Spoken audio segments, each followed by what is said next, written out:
come down.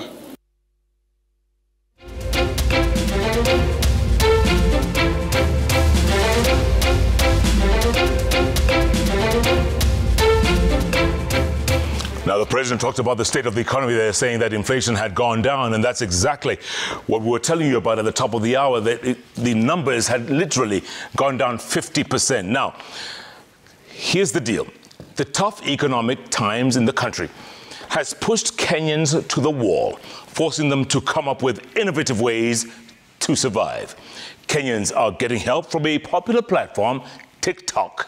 Citizen TV brings you the story of Liki Analo, a border operator and a TikTok sensation who uses the platform to highlight his economic struggles, sometimes getting help from strangers who chip in to ensure his family doesn't go without food. Take a listen. We meet Liki Analo at the base of his operation in Mathare. My queen, my baby girl. Whenever business is slow, he uses the downtime to record TikTok videos to share with thousands of his followers. Mungu atakubless. Mungu atakubless. A routine he has mastered and perfected in the last 2 months. Unlike other influencers who use the platform to showcase their glamorous lifestyles, Analo uses his platform to showcase his struggles, laying bare his life. From family to work, he tells it all. Having left home before taking breakfast, Analo takes milk and mandazi from a kiosk and sets off for home to drop the items to his family, who then prepares breakfast. He lives in this one-roomed house in Mathare with his wife and daughter, and it is here where the idea of their TikTok diary Dolly family was conceived in December. Tulikuwa tu na my wife Yvonne. Nikamwambia babe, mimi naona at least venye tunaonaga watu wanatengeneza content. Pia sisi acha tutengeneze our real content sasa. Yaani sisi tunaelezea maisha yetu venye inaendelea. Hakuna kuhide. Tukiangalia tuna scroll tunaona watu wengi wamefaidika, pia sisi tukaambiana wacha tuanze. Sasa tukajaribu tu. Some days are good, others not so good. Ini 150. Itatosha? Tutatumia tu, sasa tutafanya nini? Na hakuna tu. Ile pesa nimebaki nayo tu. But through thick and thin, the family sticks together. Hiyo siku ilikuwa imekaa mbaya kabisa. Mimi huonyesha watu reality yenyewe. Hii ndio pesa ilibaki juu nililipa mwenye pikipiki 400, mafuta nikaweka. So kufika hiyo masaa nikapata nimebaki na only 150 shillings. Kwa maisha ni kuvumiliana tu. Huwezi sema juu amekosa ati mnaachana. Saa zingine pia akikuja na kuja na ile kidogo tuna manage. Saa zingine pia nakosa. Sisi pia kama mwanamke kuna ile yenye unakuanga tu umeweka. From Citizen TV. Analo credits his TikTok following for softening his economic burden. On days when his daily earnings fall short and cannot sustain his family, his followers always come through. One day ago, I think, kuna mama Asha ametuita pale Parklands. Akatuambia, nataka kuwaona. Mimi nao nikasema, acha nichukue familia yangu, tukabebana na wao. Tukaenda, akatuzawadi.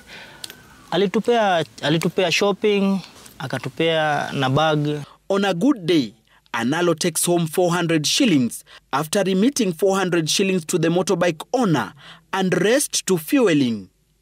He splits his daily earnings to meet his family daily needs and also keeps some for his rent, which is 2,600 shillings per month. Vitu zimepanda bei. Ya kitu ya kwanza vitu zimepanda bei. Like kila kitu yani imepanda bei. After mafuta imepanda bei, kila kitu imeenda juu. Kitambo ilikuwa vizuri sana. Like nilikuwa na shopping kwa nyumba. Sasa hata hiyo shopping ni ngumu. Kitambo pia alikuwa nakuja amebaya mtoi selela kuita Bigs, lakini sasa akikuja mwenye pikipiki atataka pesa. Vitu zingine Pampers pia kuna wipes. The Analo family hopes the government will tame the runaway inflation and hard economic times to cushion struggling families from the high cost of living. And they also hope to cash in on their newfound fame. Love your wives, manzi. And establish themselves as reputable content creators. Huni reporter wetu. Gatete Njoroge, Citizen TV. And the question we're asking you is, how are you doing? Look at Leaky and his wife Yvonne surviving on barely next to nothing. Let's move on. With unemployment crisis in Kenya ballooning with every passing year, hundreds of graduates who are able to raise capital have resorted to self-employment in order to make ends meet. However, with the rising cost of doing business, self-employment is also slowly becoming a pipe dream. Our very own Laura Otieno takes stock of life beyond the papers. Take a listen. At the fringes of Nyamira town, James Nyagucha is attending to a client. This has been his station since he graduated with a bachelor's degree in business management. The joy of sustaining a livelihood slowly slips from his fingers as he is barely able to afford 3 square meals in a day. Kuliko nile furaha kuingia kampo, mingia kampo. After graduation unapata job. Lakini haikumake.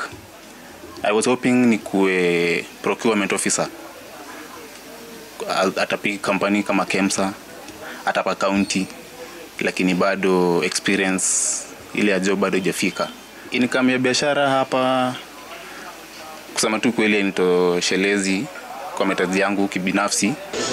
Having spent hundreds of thousands of shillings to acquire stock and set up a shop, Nyagucha is drowning under the high cost of doing business. Kuna biashara, kuna kulipa stima, permits, kuna bills za maji, kanjo, nini. Ni ngumu kusave. Kuna kama watu wa youth fund. Zile regulation wameweka za kupatana loans, washukishe zinakonga mingi sana kupata. Pia kama tu gavana wetu hapa tuangalie sisi kama mayouth, atusaidia kidogo, atupatie hata starting capital, vile anapata wengine wa scholarship. Pia sisi unemployed youth tunataka hiyo capital pia tujiboost. Nyagucha's reality mirrors that of thousands of graduates who, despite opting for self-employment, are yet to see the fruits of their labor.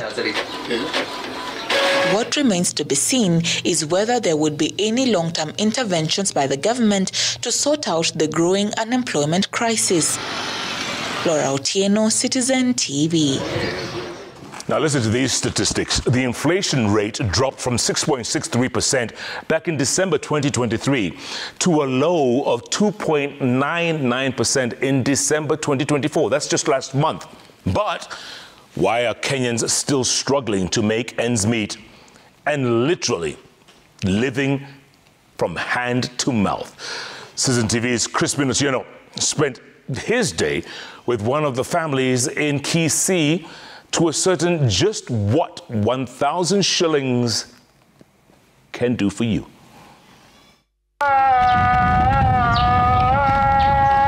On Sunday in Nubia, we visit Mustafa Mohammed's family to understand how they are coping with the hard economic times. It is a taller order for the elderly couple with 7 grandchildren to feed. This family is one of those that are literally struggling to make ends meet. The poverty level here is evident. However, they remain upbeat that someday the tide will shift. Well, for months, Kenyans have been crying foul to the government following harsh economic times. And today we are in Nubia Estate, just a few kilometers from Kisii town center. And we just want to walk with one of the family members here to a supermarket to see what 1,000 shillings can buy to sustain a family of 7. Together with Zena Ali, we decided to go shopping in one of the supermarkets within Kisii Central Business District. With 1,000 shillings in hand and a shopping list, she started off by picking 2 packets of maize flour, then followed by a 2 kg of sugar. With more than 700 shillings spent, she opted for a cheaper bar soap. The 70-year-old granny was elated to visit the milk shelves. However, she could only pick a pack of 250 milliliters of milk worth 30 shillings. She had barely covered half of the shopping list, and the balance had dipped to 14 shillings, money that could barely get her a matchbox. She finally settled on 2 pairs of sweets, totaling to 14 shillings. At the counter, she was again forced to dig deeper in her pocket for an extra 15 shillings for a carrier bag. Zena completes her shopping but barely filled her basket. Having taken on the role of the mother and father for their 7 grandchildren after their children passed on. Na hivyo sasa, kwa hiyo hela, sijapata mboga, sijapata makaa, sijapata chumvi hakuna, mpaka niende kwa jirani niombe chumvi. Na sisi na mzee hapa tuko na utata. Sisi wenyewe na hii bibi yangu ndio tunakuwa, yeye ndio anatafuta kwa watoto hawa ndio wanaishi. Mustafa's family reflects how the economy was 2 decades ago.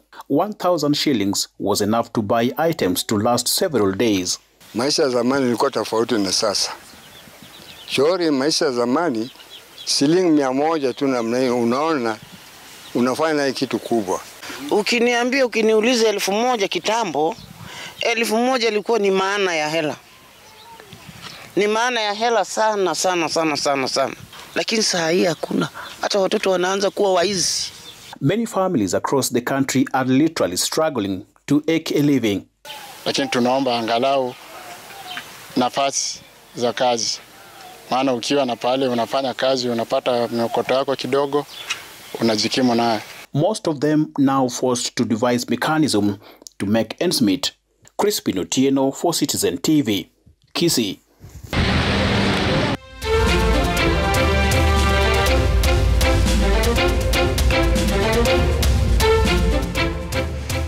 I'm sure just like Kisii County, the same feeling is being felt across the country. 1,000 shillings doesn't get you very much.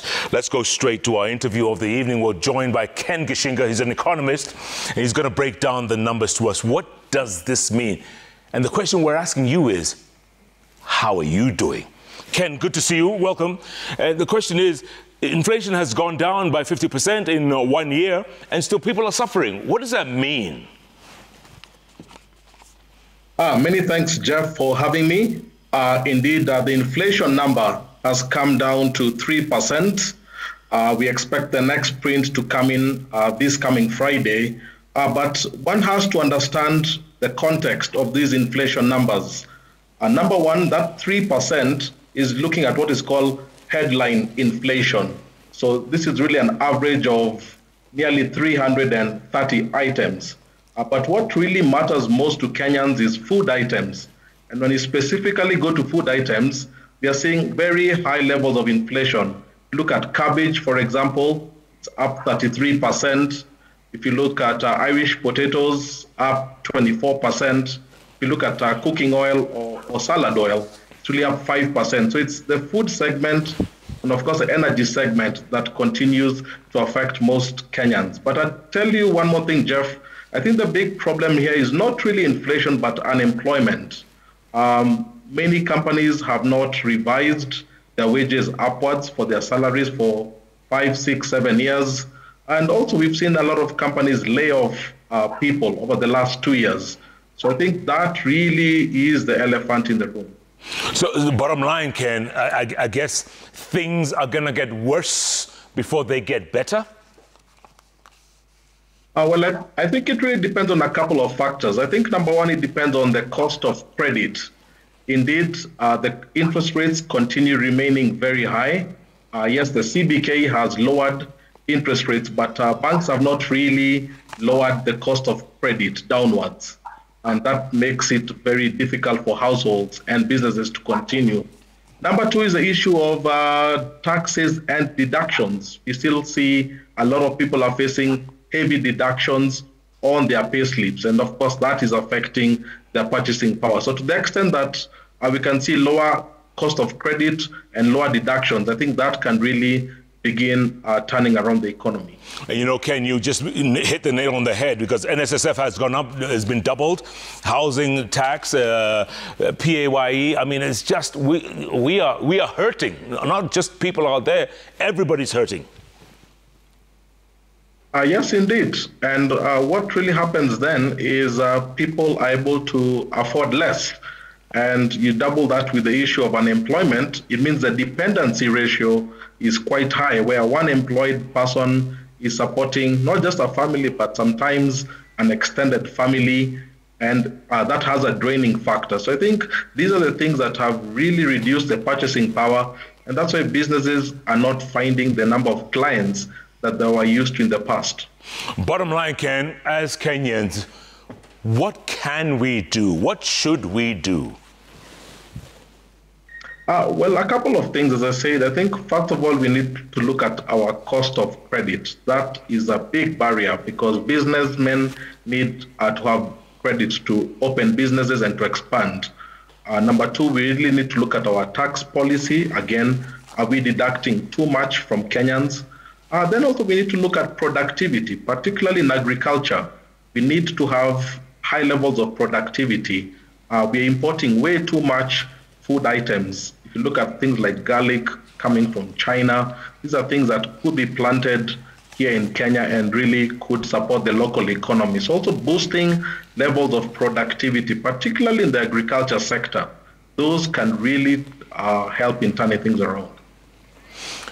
Ken Gishinga, always good to talk to you. Thanks so much for your input and breaking it down, literally. Appreciate that. Folks, the question we're asking you is, how are you doing?